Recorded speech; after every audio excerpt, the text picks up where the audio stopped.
Today, we're going to be checking out the Mooer GE Labs app.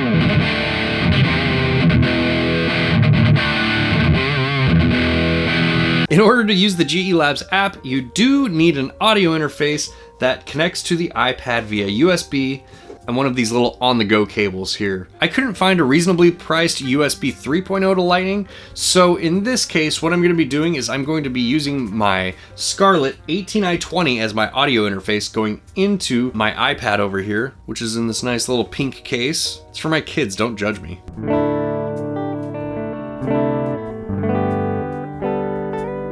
What's wrong with the color pink? I should mention this before I start dialing a tone in. In order to be able to use this without passing the DI signal through to the output, I had to connect my Scarlett 18i20 to my computer and go in and mute input 1, which is weird, but I couldn't figure out how to do that through the application, so I thought I would mention that ahead of time, and it might just be the particular interface that I'm using, but I don't know. I also can't quite figure out how to get the tone capture feature to work, but we'll get to that point. So let's start setting something up here. This is your signal path right here, and in order to start adding blocks, you press this plus button, and we are going to want a preamp block. And let's go with something maybe a little bit clean. Let's do the Plexi 100.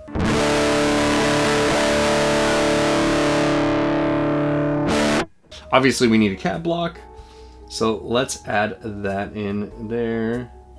We're gonna go down here to cabinet, and let's do, you see there's all sorts of different cabinets to choose from. Let's do US Gold 4x12.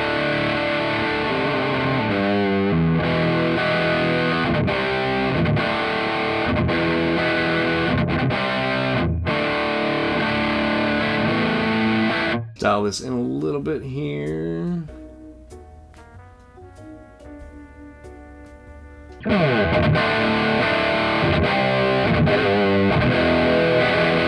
So you can hear it sounds a little bit odd, and that's because Mooer did something that I thought was really cool with this app. They actually split up the preamp and the power amp sections of the amp models, so that way you can add your own power amp section, and they have a few different models here based on different amp types and tube sets. And we're gonna go with the UK Gold EL34. Need to put that in the appropriate spot in the signal chain and make sure it's on. There we go.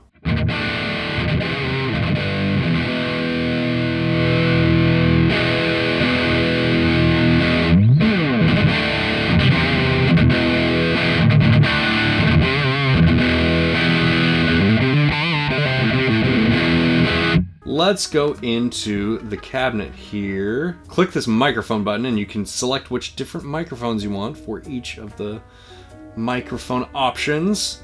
Mic 1, let's go with a 421, and mic 2, let's go with a, that's really odd they don't have the 121 in here. You know what, we'll just turn mic 2 off. So microphone 100% on microphone 1.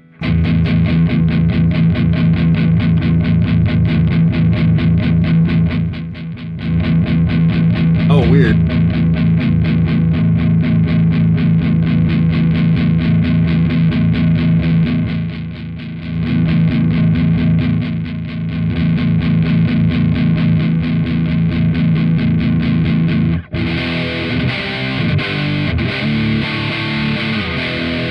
Let's change out the preamp section here. So I'm gonna go in, I'm gonna click the switch button, and let's scroll down here. I wanna go with, let's check out this clean channel on the US Gold.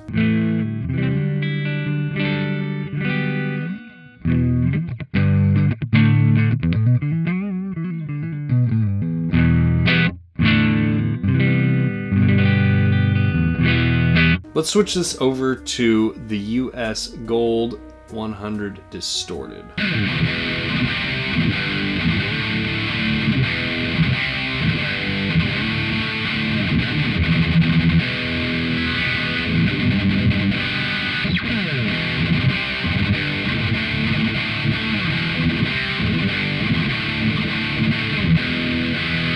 Swap out the power amp tubes. Let's go with, The Kali 6.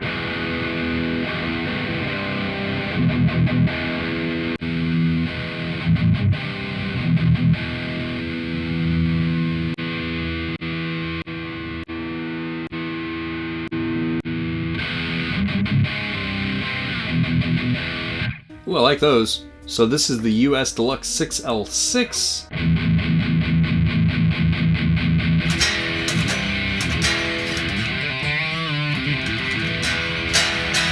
Sounds pretty cool. Let's swap out this head. Ooh, Eagle 6.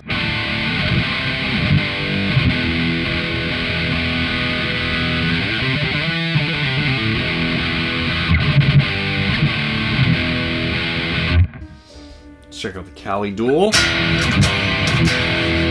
God, there's so many cool options here. I don't really know what I want to dial in. PD6550.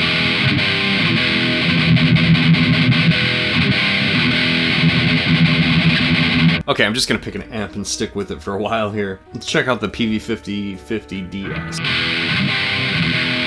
which is, I'm guessing, a 5150 block letter.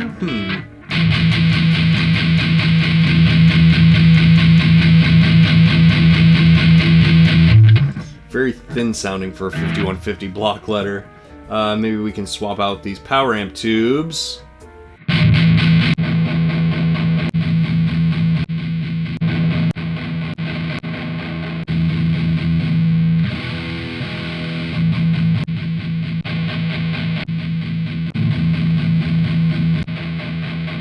I like these JJEL84s. It adds the necessary low end that I'm missing.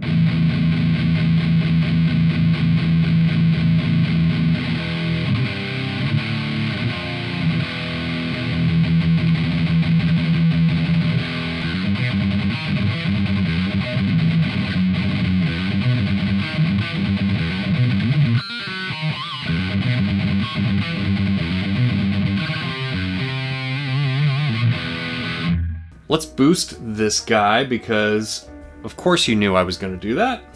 So we'll go in here, select a drive. Man, there's a lot of really cool stuff here. Let's go with the obsessive drive. And of course, I want to put that in front of the amp and turn it on. Let's turn the gain down. The output all the way up. Dial this a little bit here.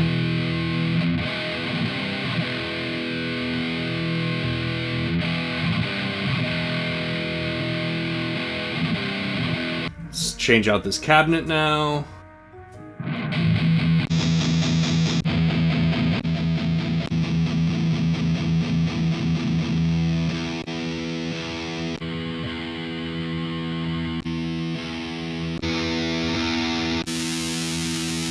Shit cow 412, I wonder what that is.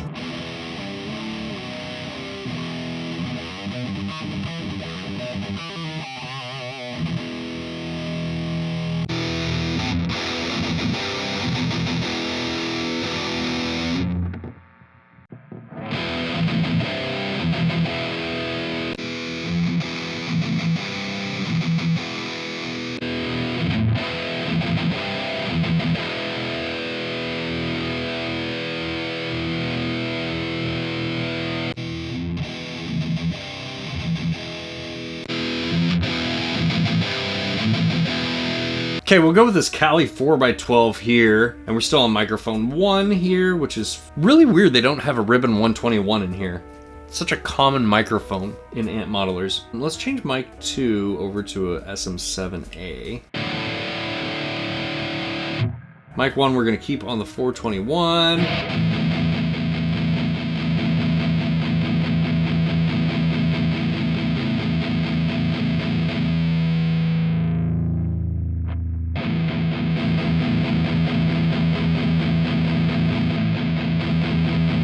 Something like that.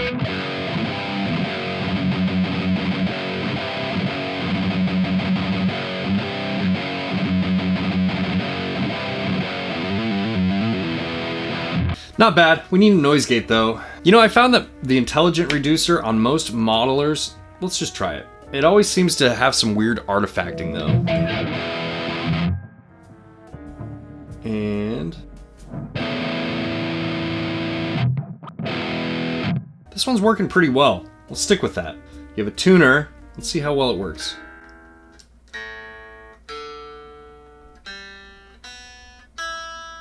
Seems pretty responsive, which is always good.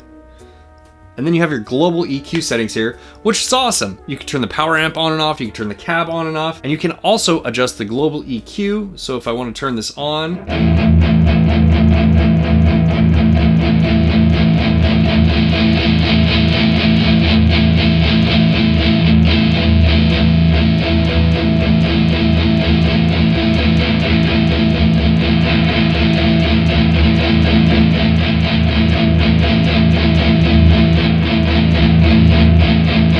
this is especially helpful if you're plugged into an amplifier and you're playing through an actual speaker and you find that you need to cut the highs a little bit, or you need to dial in the EQ specific to your speaker. And one feature that this has that looks pretty cool, but I can't quite get it to work, is the tone capture feature here. So you have the option to sample a drive, a preamp, an entire amp setup, or just a cabinet, and you can upload that to the GE Lab cloud, and people can share their gear essentially, which I think is a really cool option if I could just figure out how to get it to work. But we're gonna try this and see what happens here. So I want to sample a drive, and so it's telling me how I need to hook this up. We're gonna try this with an HM2 and see how that works. So I have this hooked up according to the diagram. I'm getting some excessive noise, so I turned everything way down.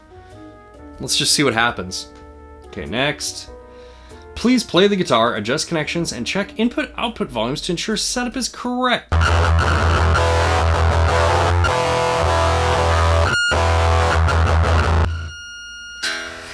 Whoa, it's making alien noises.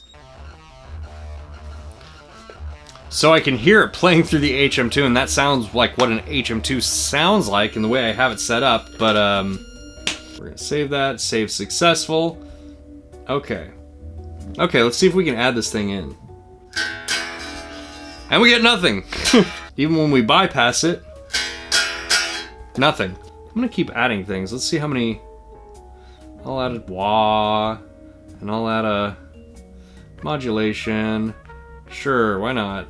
And then we'll throw in a reverb, spring reverb. Wow, you can add a lot of stuff to this.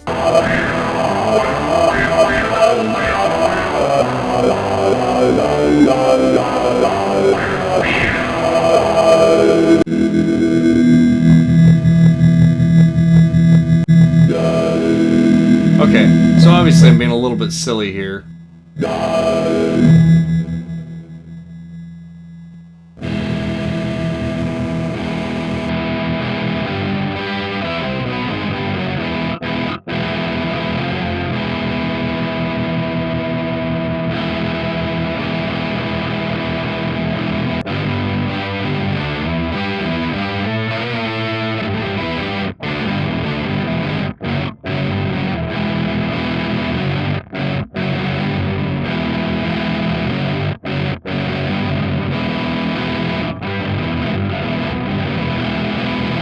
So I really like that you have total control over your signal chain versus something like the GE200, for example, where you have, assigned blocks and you can only have so many of those blocks, and those blocks are very specific, like EQ, modulation, drive, etc. I think this gives you a lot more flexibility over your signal chain, if that's something you're going for. But if you're going to use this to record, you will need two audio interfaces, as one of them will be going directly to your iPad or iPhone or whatever iOS device you're using to control the app. That might be a pickle for some people. But in terms of just being able to dial up a tone really quick and use it, and also the fact that it's a free app, I think it has a lot of value. All right, guys, what do you think of the GE Labs app? Do you know how to use the tone capture feature? Let me know what I did wrong in the comments below, because I can't figure it out. Thanks so much for watching. If you like this video, please hit the like button and consider subscribing, and I'll see you on the next one.